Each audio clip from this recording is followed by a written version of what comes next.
Let's stay with the story and get you more reaction. Heidi referenced this next guest, UDM leader Bantu Holomisa. He was among the witnesses at the PIC inquiry. He joins us now by phone tonight. General Holomisa, very good evening to you, and thank you for being on Nightline. So you've had a chance to hear just some of the main findings and recommendations from this report. Is it exactly as you'd imagined the inquiry would find? Well, we welcome the outcome of the inquiry, and we feel that we have been vindicated when we said that the issues of governance at PIC needs to be attended to. And I'm happy that the PIC, the inquiry itself, will now have recommended to the state on what steps should be taken. So, in particular, it's clear that they have issued a damning report, especially around the former CEO, Dan Machile, who they claim or they say he was dishonest and was using the PIC board as rubber stamps for his decision.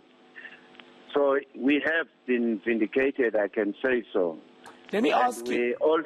Yes. My apologies, Mr. Holomisa. So just on Dan Machila, the former head of the PIC, this report has found that he was dishonest. The board acted as his rubber stamp and so forth. How do we then change the culture at the PIC beyond just installing different people into these roles? Because much of what the inquiry was dealing with was a cultural problem at the Public Investment Corporation. You will recall that I was one of the few in the political arena which called for the change of chairmanship, that we must never appoint a politician or a deputy minister to chair the PIC. And the current president acceded to that, because currently the Deputy Minister of National of Treasury is no longer a chairperson of that.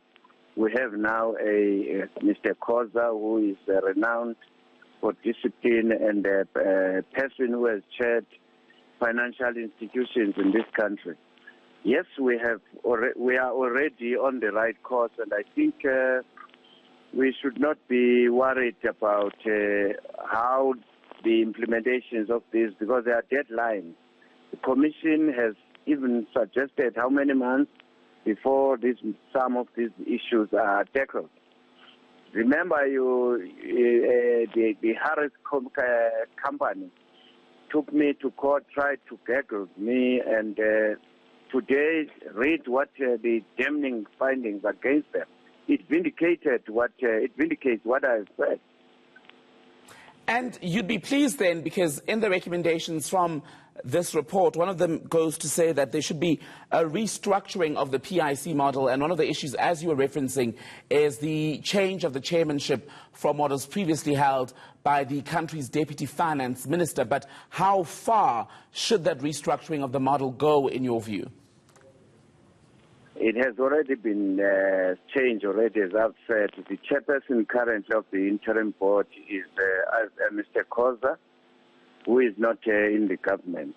So we commend the recommendation, and we are looking forward to the unpacking of some of the findings with a view to link the